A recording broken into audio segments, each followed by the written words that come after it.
Hello guys, welcome to Rare's YouTube channel, mga ka-Rares. Um, Kumusta po kayong lahat dyan? Magandang umaga, magandang gabi sa inyo kung anumang oras na napapanood nyo tong video na to. Today, I'm gonna discuss regarding kung paano makapag-avail ng car loan dito sa US, especially sa mga foreign nurses like Filipinos. Maraming mga options dito, sa pagkakalam ko. May 4 na options. So, gusto ko lang sabihin sa inyo na may posibilidad na kahit nandun pa kayo sa Pilipinas, pwede kayo mag-avail ng car loan, or bago pa lang kayo dito sa US, pwede na kayo magkaroon ng car kahit 1 day pa lang kayo or 2 days dito sa US. So, ayan, di ko na patagalin to. Bibigay ko sa inyo yung 4 na options. Ang first option is CarMax.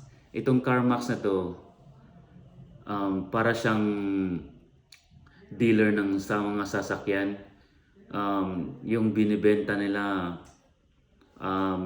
mostly second-hand cars.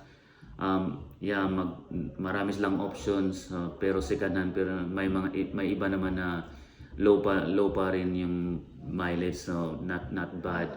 So mag-message lang kayo sa kanila, then magpa-approve kayo, and then meron din silang pang down payment, and hindi ko lang sure kung magkano, depende rin siguro sa price and brand ng car na gusto nyo.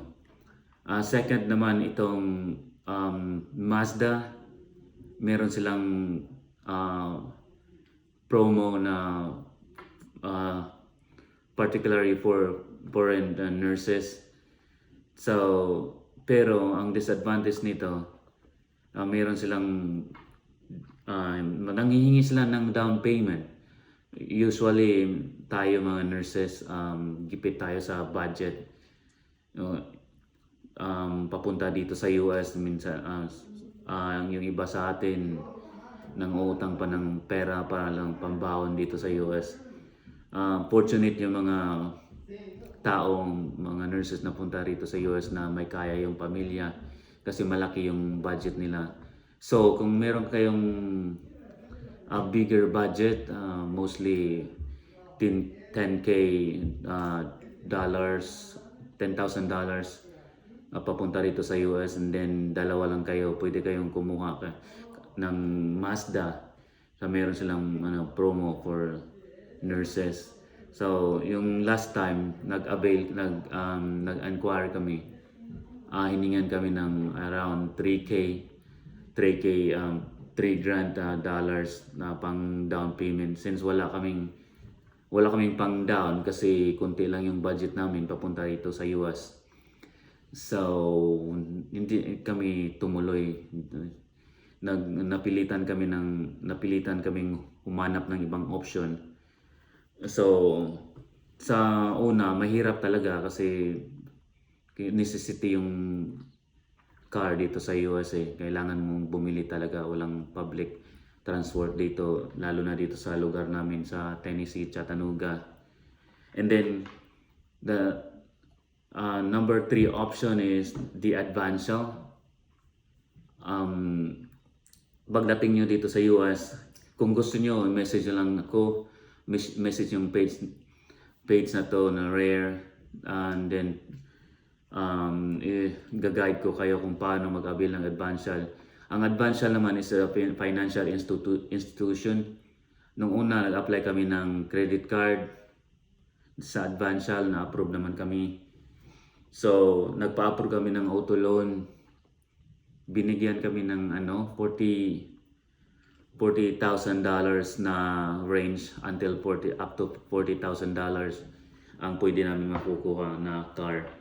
So basically, ang mga worth ng kung may 20 grand or $20,000 or $30,000 na car, mas maganda na yun. Pero kung gusto mo pa ng mas maganda, pwede yung i-avail yung $40,000. Pero nung nag-avail kami ng Advancial, pumunta kami ng Toyota. Hiningan din kami ng ang pang down payment na kasi yung kinuha namin is was Nissan na second hand. So gusto na yun sana gusto namin kunin kasi mas mura kasi second hand na yun eh. Pero baka magtataka kayo, but Nissan yung since nandun kami sa Toyota. Ganyan dito sa US eh. Yung kahit Toyota yung dealer nyo, may mga sasakyan sila na Nissan na second hand or ibang brand na second hand. So yun, kukunin na sana namin yung sedan. Kaso na chinek ng Advancial, malaki daw yung presyo ng sasakyan na binigay ng dealer sa amin sa kanyang kondisyon kasi second hand na siya eh. Tapos I think that was 2020 model. So hiningan kami ng DP na worth around $4,000, which is really big for us. Di namin afford yun kasi yun nga, kunti lang yung dala naming pera. So nahihirapan kami kasi nag-Uber kami araw-araw papunta pabalik sa apartment, which is ang Uber dito is sobrang mahal. Minsan namamasahe kami ng $30 one way lang. So umabot ng 1,000 ata yung bill namin or 2,000 sa isang buwan. Sa Uber lang yun. So naghanap kami ng ibang option. Buti nabasa namin sa Lipora na merong IES. Pero yun na nga, maraming nagsasabi na mahal daw yung IES. IES means International Auto Source. Sabi nila wag sa IES kasi mahal. Yun may mga naman siya, may advantages and disadvantages. So sa IES kasi kahit nandun ka pa sa Pilipinas, nandyan ka pa sa Pilipinas, pwede ka na mag-avail ng car loan. Then pagdating mo dito sa US, pwede mo na makuha yung car mo na i-deliver sa apartment mo in kahit 1 day or sa 2 days na pagdating mo dito sa US. At saka ang another advantage sa IES, kung wala pa yung ang sasakyan na gusto mo, magpo-provide sila ng rental car na magagamit mo araw-araw while waiting. Minsan nga may naririnig ako umabot ng mga 9 months na free yung rental car nila, saka dumating yung car na in order nila. So yun yung mas maganda yun sa IES kasi hindi naman lahat tayo nandito sa US na papunta rito marami yung pera. Kahit mahal mahal yung one of the disadvantages is mahal yung APR nila, yung interest rate nila. Pero goods na yun kasi walang ibang option eh, kaysa hindi ka pa nagsisimula ng trabaho tapos hindi ka pa nakapagsimula ng trabaho tapos may babayaran ka na car loan after a month, which is parang hirap din. Yun na nga, option na lang sa mga may pera. Kagaya namin na walang pera, wala pa ang dating dito sa US. So pwede kayong kumuha pwede kayong sa IES. Message nyo lang ako sa page namin para mag-guide ko kayo. And then another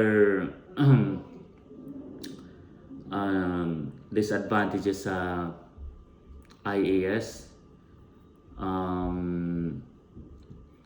yun na nga, mahal yung APR rate.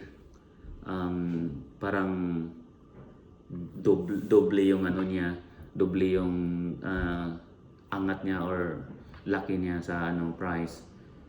Pero yun lang, optional lang naman sa inyo. And then ang kagandahan din sa IES, i-deliver nila yung car doon sa apartment nyo. Hindi nila pipick upin sa kung saan-saan yung yung gusto nila. At saka magpapadala sila ng pambayad ng registration. Yung sa amin,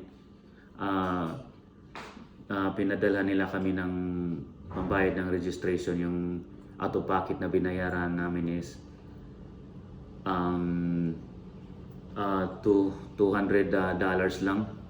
So not bad na para sa amin.